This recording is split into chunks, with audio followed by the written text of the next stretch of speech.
What is up, guys? It's me, Snowsuke, and today I will be reviewing Naruto chapter 641. It's that time of week again. This chapter was actually pretty cool. It's a fighting chapter, and thank God it did not make me get all confused with crazy weird panels of Obito being torn apart in his head. So, to start things off, basically, the second Hokage is the one who saves Naruto, Minato, and Sasuke from the bomb the sticky bomb that Jubito had placed on Minato. He appears as a clone, actually, and basically warps away using Flying Thunder God, and basically makes the bomb go off by Obito. He warps by Obito, says, "I have a present for you," and the bomb goes off.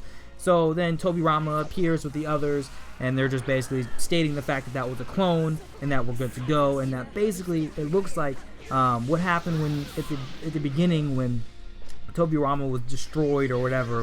It's not killed, but you know, when he was attacked at the beginning of the whole conflict, he had placed one of his seals, which actually looked different than Minato's, one of his seals on Jubito, and that's how he was able to warp to him so quickly and all that good stuff. So they have more conversation. Naruto basically he says some shit like, "You're really impressive. You were able to copy my dad's technique." And Tobirama actually says, "Well, no, he's copying my technique," or whatever. And the funny thing is, Naruto doesn't necessarily recognize him as the second Hokage. He just recognizes him as someone who looks like the second Hokage.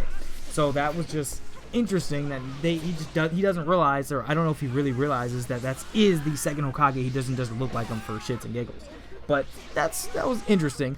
And basically, while they're having their little dialogue and their conversations and getting ready to fight and going around 3, 4, whatever the hell this is, we get a snapshot of Madara and Hashirama going at it, and they have, you know, the perfect Susanoo, and then freaking Hashirama's giant dragon thing. So I can't remember what it's called, and I don't feel like looking it up. But he has his summon from the flashback, and they're going at it. Not the 1,000-eye armed Buddha thing or the 10,000 armed Buddha, but the one like the wood dragon. I'm pretty sure that's what it was, the wood dragon creature thing. So they're fighting, and the interesting thing about that is Madara acknowledges the fact that they're fighting right now is pointless, and then he's just like, I just entertain me a little bit longer. So I don't know if this has to do with his plan, his trump card, what he's gonna do to basically get rid of Obito and take the Jubi for himself and revive himself. I'm gonna presume that there is a reason why he's actually fighting them. Maybe he's waiting for Jubito to kill everyone else off, or maybe he's just waiting for an opportunity to help, quote unquote, the others and knock out Jubito and take the Jubi from him. But who knows? That chapter, that panel didn't really, or those 2 panels, or however many it was, it may have been 2 pages, I can't remember. But however many it was, it didn't really give a lot of hints as to what Madara is planning, just that it might have something to do with Hashirama, using him, not necessarily willingly, but using him to stop Jubito and complete his trump card.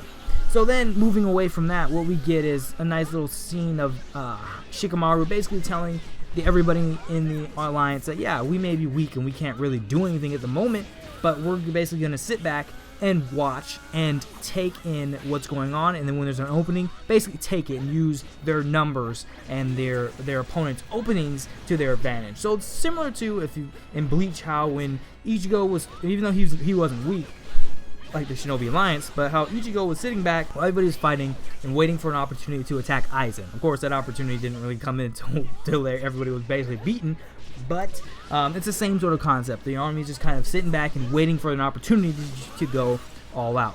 Now, I'm still waiting for the freaking 5 Kages in Orochimaru, Suigetsu, and Karin to hurry up and get their asses over there, but knowing Kishimoto, that's not going to happen until another critical point where somebody needs to be saved, like in this chapter.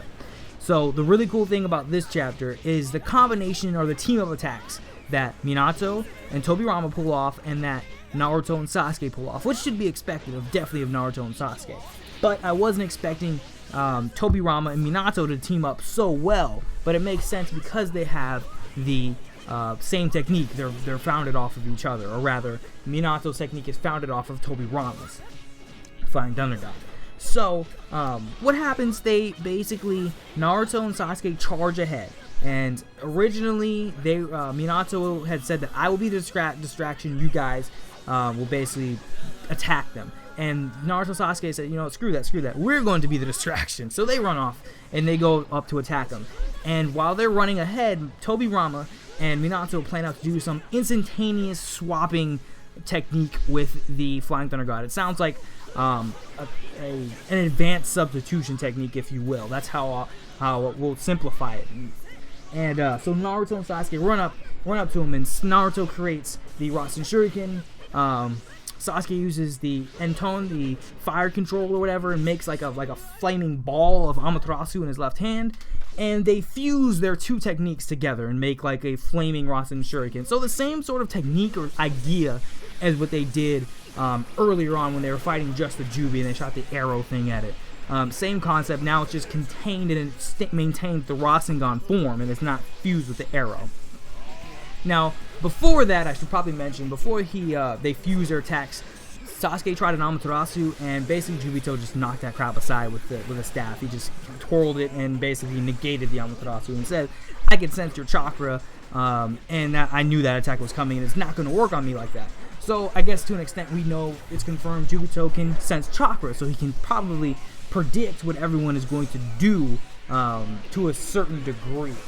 Especially if he's familiar with their techniques. Because, I mean, if you think about it, since he's an Uchiha, he knows most of Sasuke's possible techniques. So, Sasuke is not necessarily at a disadvantage, I would say, but they're on the same mental sort of, they understand the capabilities of one another's Sharingan, basically.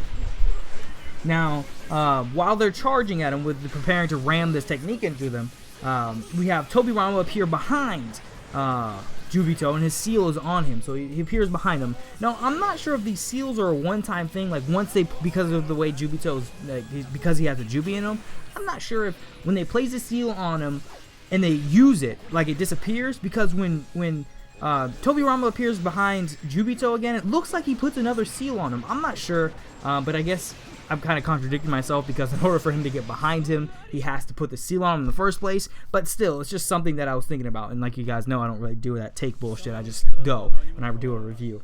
So they're charging at him or whatever, and then Minato appears in front of the charging Naruto and Sasuke.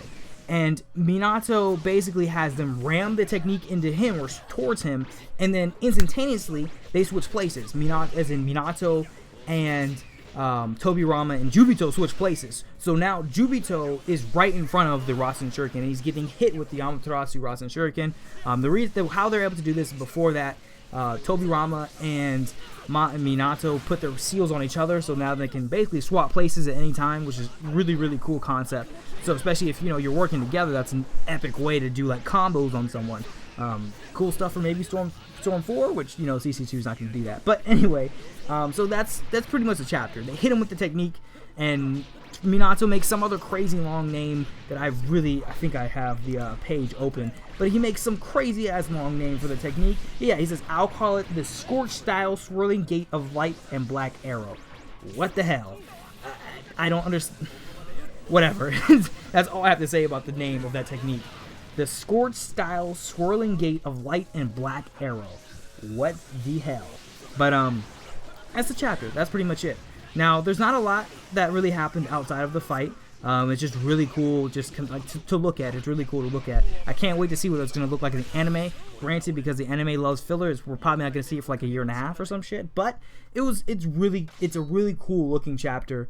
And the only thing I can really bring up outside of the fight that I thought was interesting was Sasuke was willing to protect Naruto yet again with the Susanoo.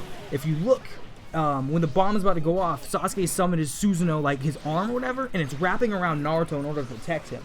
So Sasuke's really determined to keep his buddies safe until he can, until they can fight it out. It looks like he's really determined to fight him himself and potentially kill him or off him, whatever he plans to do. But Sasuke was willing to protect Naruto with the Susanoo, which was just interesting. But that's probably the only thing in the chapter that I was like, oh, okay. Sasuke's really willing to do the whole team thing until everything is said and done, so that presumably so that they can fight. But yeah, that's pretty much it, guys. I would love to know what your thoughts on this chapter was and all that good stuff. Let me know what you guys think is going to be necessary to stop Jubito, because I don't think this attack really is going to do much. He's going to take it and then probably just blow off the flames and then they'll be right back at square one. But yeah, let me know what you guys think. I'm Snowsuke Tori. Thanks for watching. Like, comment, subscribe, and I'm out. Peace.